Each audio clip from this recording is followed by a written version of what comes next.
If you've owned a house cleaning company for more than, say, a minute, then you've probably had a customer who has blamed your cleaning pros for breaking something in their home when it wasn't broken at all. It was either not installed properly, just normal wear and tear, or maybe even already broken before your cleaning pro even touched it. I am going to break down and share with you what we do at my business, Dust and Mop House Cleaning, to really mitigate having to replace damage in a customer's home that is normal wear and tear. So stick around and let's get into it. Hey there, Jamie Reeder, owner and founder of GoJambi.com and also Dust and Mop House Cleaning. I have been in business for over 17 years now and generate over $4 million a year in revenue. One of my passions is to share knowledge with other house cleaning business owners, no matter your size. And one thing that I thought about that came up, I just saw a message from my team that came up about some wear and tear in a customer's home. And I thought, well, this would be a really great topic to share with other house cleaning business owners because it's kind of one of those gray areas. It's not exactly breakage. It doesn't belong under a breakage policy because it's normal wear and tear in a customer's home. So let me give you an example. A cleaning pro's in a shower. It's maybe an older home and they go to turn on the water and the handle falls off or the glass door falls off or something falls off. We have had everything fall off of a home. I feel like, I'm joking, but I mean, we've had fans fall down with ceilings. We've had microwaves fall off and customers wanting us to get them a new microwave and reinstall it. And the answer is no. Now, with that said, the reality is that I understand owning a house cleaning business, you don't want to lose a recurring customer over something small, right? So you may choose to replace something that's wear and tear, but there's a policy in my business, which is do not ever replace an item for a customer that goes against your kind of policy without telling them, hey, you know what? Normally we wouldn't do that because it is considered normal wear and tear, but because it's, it's only going to, you don't even have to tell them the dollar amount. You can say, well, we're just going to do it for you this time, but just know that next time if something like that happens, we wouldn't be able to do it because it's normal wear and tear. So it's setting the expectations for the customers. Most customers understand that when you explain it to them. When they don't get it explained, that's when there starts to be a lot of friction. So number one, you want to have it clearly in your terms and conditions that there is a difference between damage and wear and tear. So damage is when your team does something wrong. They knock a vase off a shelf. They use the wrong product on a service. They scratch something. That's on you. That's why you have insurance, or a lot of us just decided to pay out of our pockets so we don't do the claim. But that is damage, right? Wear and tear is different. It's a handle that breaks, that's already corroded. It's a blind that snaps off because the mechanisms were failing. It's a faucet that comes off, like I had already talked about. There's things that aren't properly installed in homes either. So treating these two things the same way is often the most common and costly mistake that you can make when it comes to damages.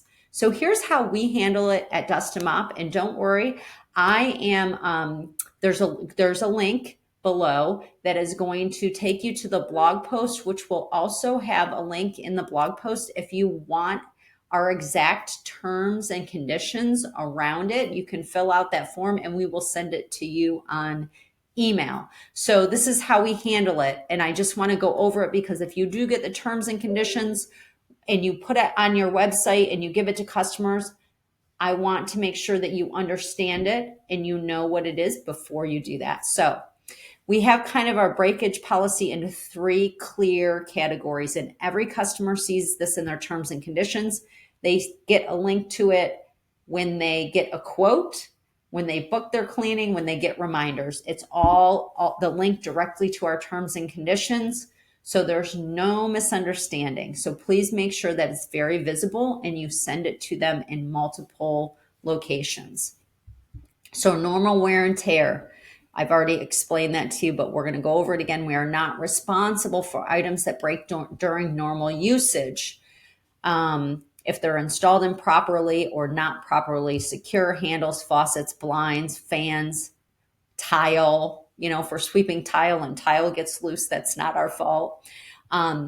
So incidental damages under $200. This is just a company policy. Yours could be completely different.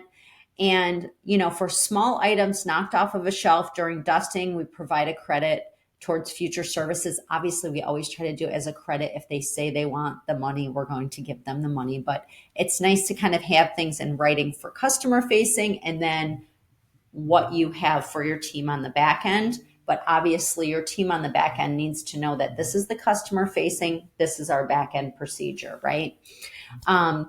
And it keeps the customer, so incidental damages. Now, what this means is this doesn't mean that, hey, if we scratch their floors and it's a $3,000 repair, that doesn't mean that we're not going to do it. Or what we're telling the customer is, hey, if you have things that are very valuable that are out in your home that you don't want broken, and really are very sentimental, please put them away. And this is really just, sometimes we have to put some of this wording and put guidelines into our terms and conditions, just so we don't get burnt. But that doesn't mean that there's not a lot of gray area for it, because there certainly is with the $200. But that's why you have the SOP set up on the back end. And we always replace customer damage, right? If it's our fault, we always replace it no matter what.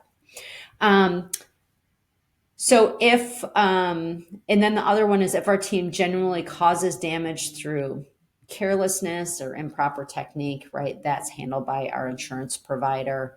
And we take it seriously and we stand behind it, right? So there's kind of like the normal wear and tear, the incidental damages for smaller things, and then kind of the neglect of maybe have someone on our team, really. And that's like usually a bigger insurance claim. Not trying to scare you. I've never had a gigantic insurance claim, but I'm certain that some of you out there have, and I know some of my peers have. So one of the most, and this is really, really, really critical, is one of the most important policies that you can have with breakage and damage is a no punishment policy for breakage.